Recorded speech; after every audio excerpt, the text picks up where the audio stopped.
إن الحمد لله نحمده ونستعينه ونستغفره ونعوذ بالله من شرور أنفسنا ومن سيئات أعمالنا من يهدي الله فلا مضل له ومن يضلله فلا هادي له أشهد أن لا إله إلا الله وحده لا شريك له وأشهد أن محمدا عبده ورسوله رب اشرح لي صدري ويسر لي أمري واحلل عقدة من لساني يفقه قولي اللهم أرنا الحق حقا وارزقنا اتباعه وأرنا الباطل باطلا وارزقنا اجتنابه اللهم أيدنا بروح القدس۔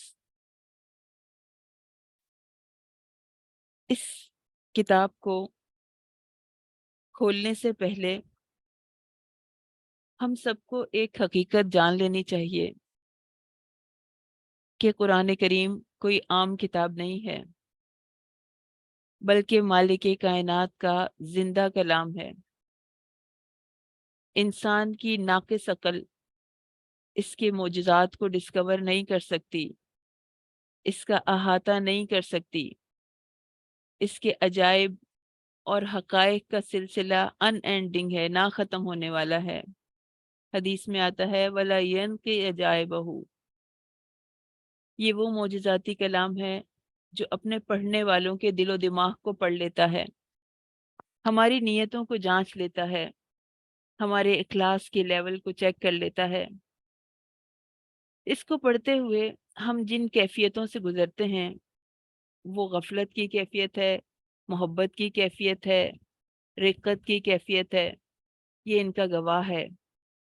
ہماری ہر فیلنگ اللہ کے پاس ریکارڈڈ ہے،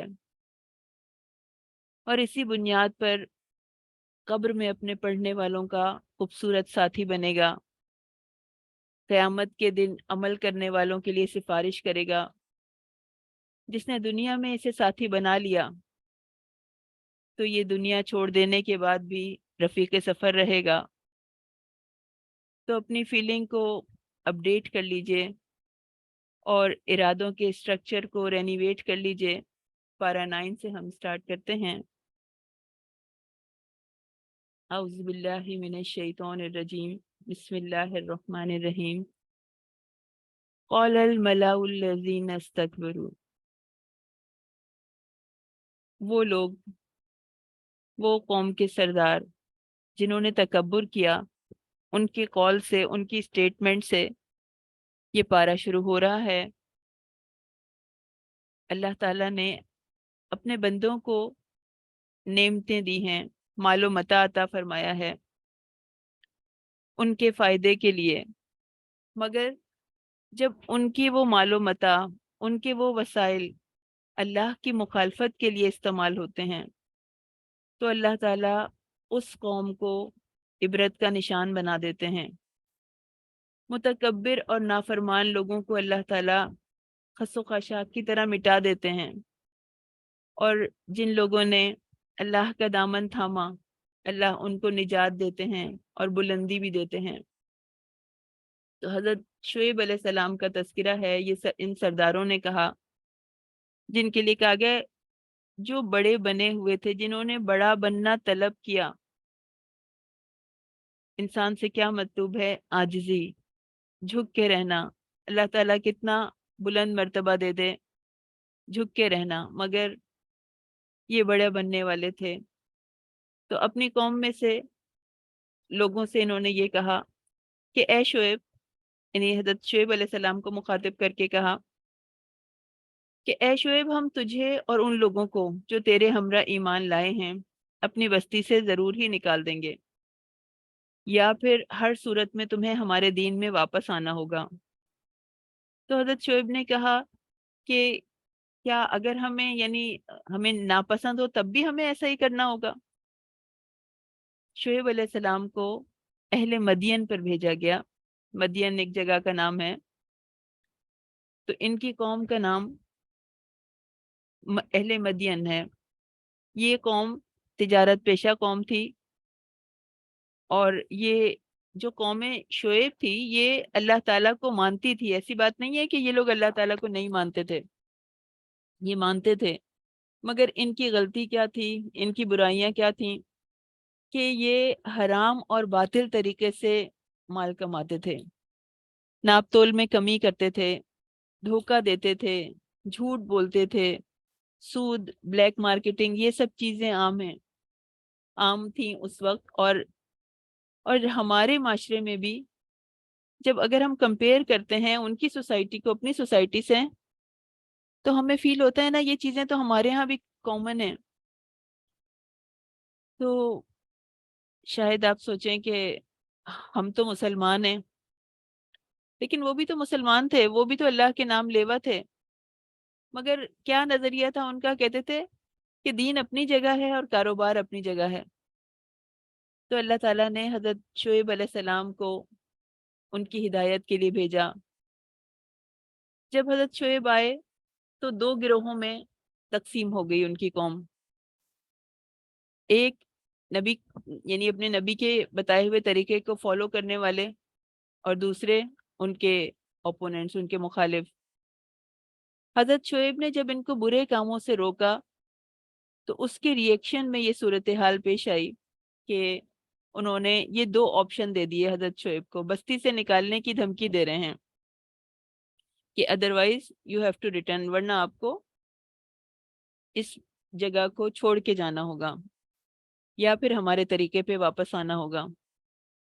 اور جب اللہ تعالیٰ کی محبت دل میں آ جاتی ہے تو انسان کا جینا مرنا اللہ کے لیے ہو جاتا ہے، پھر وہ واپس گناہوں کی زندگی میں نہیں پلٹ سکتا، چاہے کتنا ہی بڑا نقصان کیوں نہ اٹھانا پڑے۔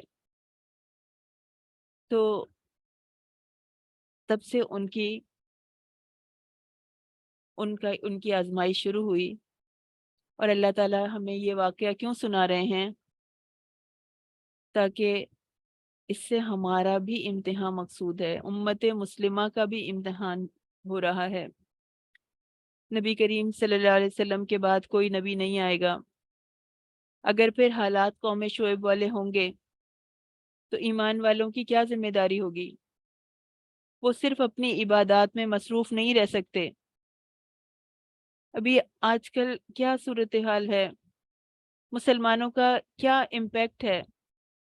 لوگ مسلمانوں سے تجارت نہیں کرنا چاہتے، کہتے ہیں کہ دکھانے والا مال الگ ہے اور کنسائنمنٹس میں مال الگ دیا جاتا ہے۔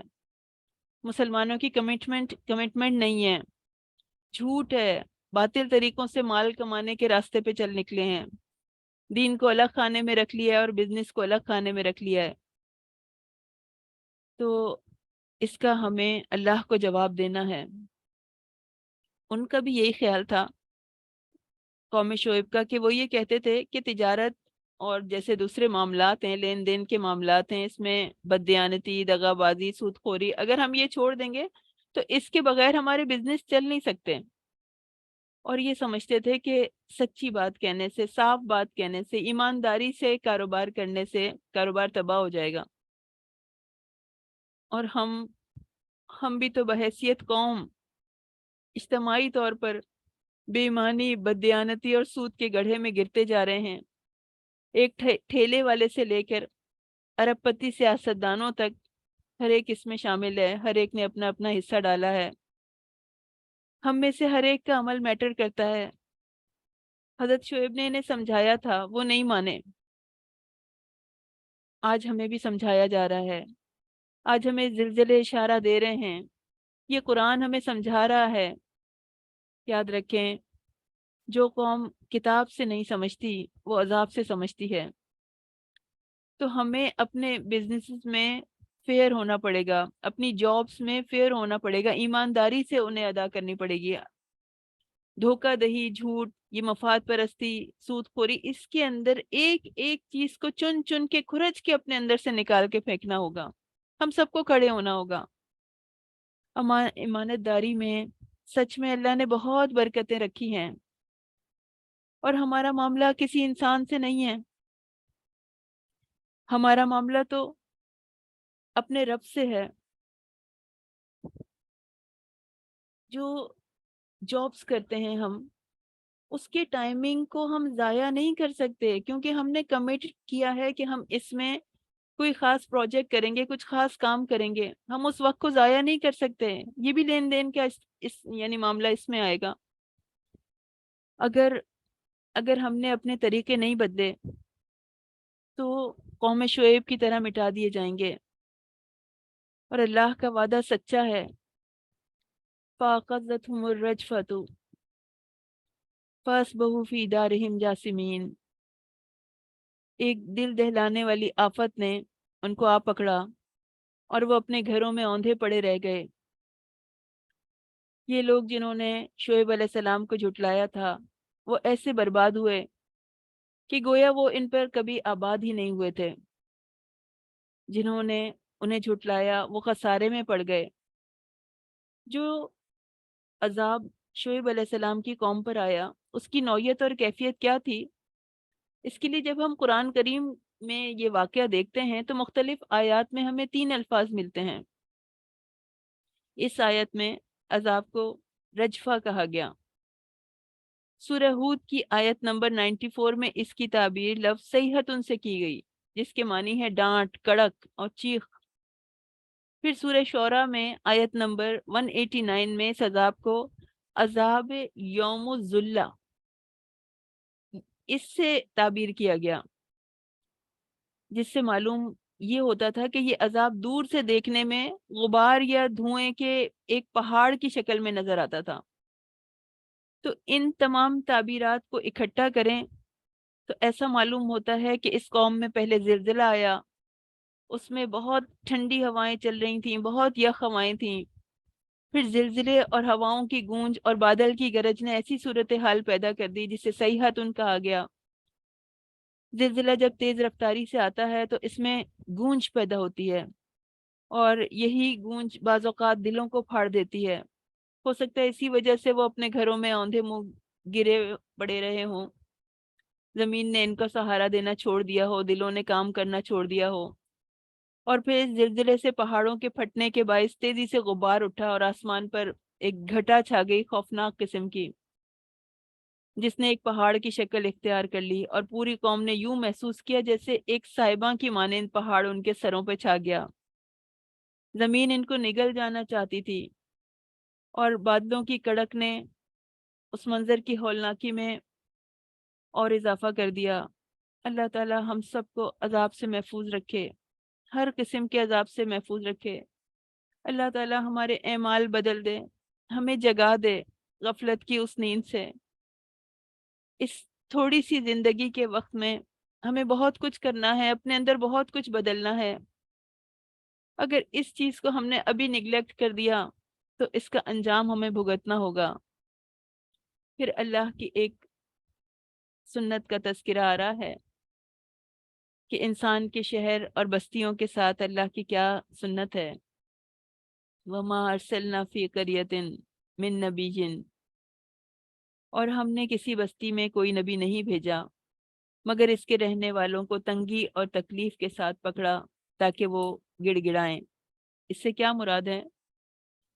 اس سے مراد ہے اس سے پہلے بھی انبیاء کے قصے آ رہے ہیں، حضرت نوح علیہ السلام کا، حضرت ہود علیہ السلام کا، حضرت صالح، حضرت لوط علیہ السلام کا، اور حضرت شعیب علیہ السلام کے واقعات تذکرہ کیے گئے۔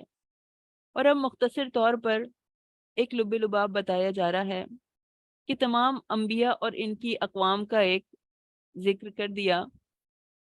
مقصد کیا تھا کہ رسول اللہ صلی اللہ علیہ وسلم کو تسلی دینا اور کفار کو خبردار کرنا۔